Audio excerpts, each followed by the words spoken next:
As school districts across the country began to reveal reopening plans this week, parents and students were forced to grapple with a difficult reality. It is unlikely that many schools will return to a normal schedule this fall, requiring the grind of online learning, makeshift child care and stunted workdays to continue. Students in Seattle are likely to go to school in person only once or twice a week, officials said. Half of Omaha's students will attend Monday and Tuesday, and the other half Thursday and Friday, rotating Wednesdays.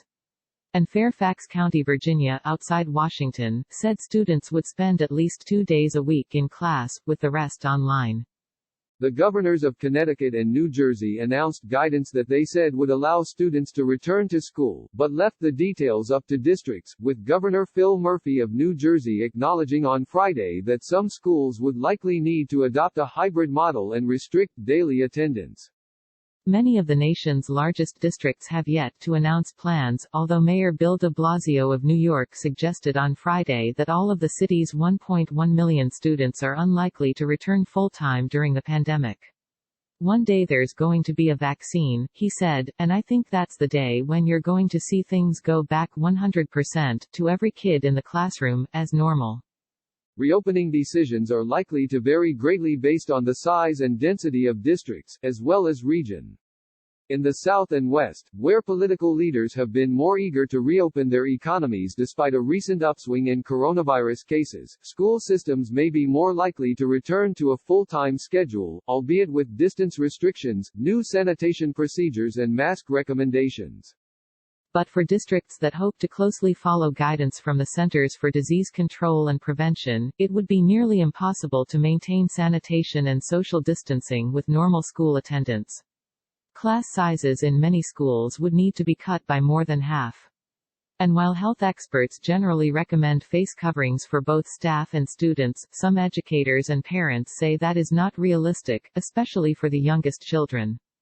Those complications are likely to prompt many districts, where administrators must decide how to implement the broad guidelines from federal and state health officials, to adopt a hybrid model in which students will spend some time in the classroom but a significant portion of the week at home.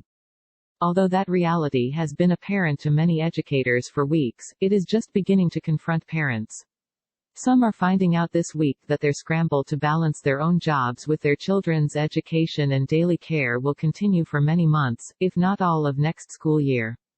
Everyone, including myself, wants to go back every day, said Naomi Pena, a mother of 3 New York City public school students. I've come to terms with the fact that that's wishful thinking. Ms. Pena is hopeful that her children will be able to report to school every other day for the fall semester. These kids need some sense of normalcy back, she said, adding, every single parent I know, their whole routine they have cherished and worked so hard to preserve is completely out the window, and in the trash can. The enormous strain caused by remote learning and limited child care options has been particularly hard on working mothers, said Julie Cashin, the director for Women's Economic Justice at the Century Foundation, a public policy research group. We've worked so hard to have choices for women in the workforce, and it doesn't feel like we have real choices right now, she said. Experts on working families are concerned that employers who were flexible in the spring may lose their patience come fall, even if schools do not fully reopen. Families have used up any slack we've created in the system, said Brigid Schulte, who runs the Better Life Lab at New America, a think tank.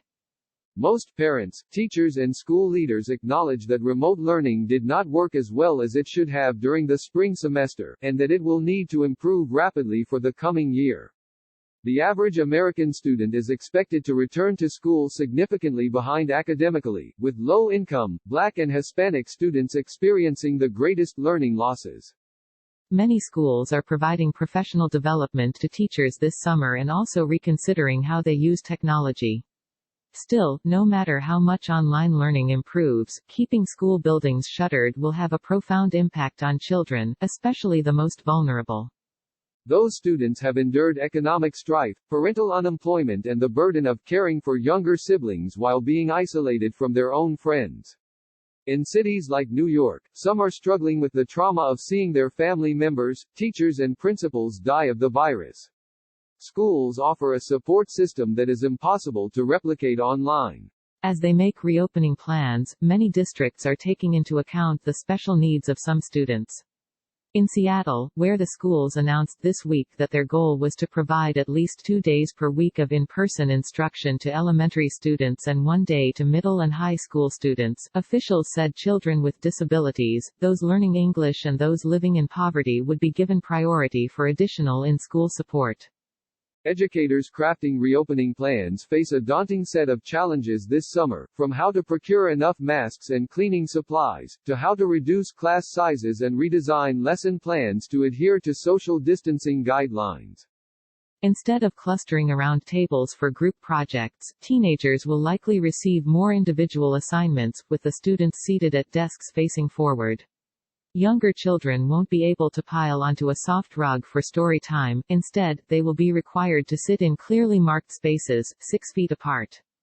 Many districts are surveying parents to better understand their comfort level with reopening school buildings. They are finding a significant minority, up to a third of parents in some large districts, do not want to send their children into classrooms, according to Mike McGee, Chief Executive of Chiefs for Change, a coalition of district and state education leaders. Most districts are expected to give parents the option of keeping their children home. Schools in Nashville and Marietta, Georgia, said this week that families would be given a choice between in-person schooling and full-time online instruction. But the hybrid approach, with only limited classroom time, could become the norm in states that have experienced heavy coronavirus caseloads and have chosen to take a slower approach to reopening the economy.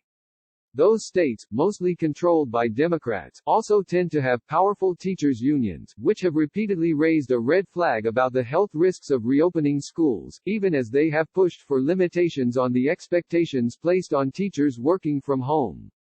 The American Federation of Teachers, a national union, has estimated that in order to safely and effectively reopen, the nation's schools will need an additional $116 billion to cover costs such as reducing class sizes, increasing cleaning staff, and hiring counselors and educators to help students recover from the emotional and academic impact of the pandemic. Despite the challenges, some education and health experts have called for fully reopening schools before the development of a COVID-19 vaccine, given the central role that American schools play in both the lives of children and the ability of parents to work outside the home.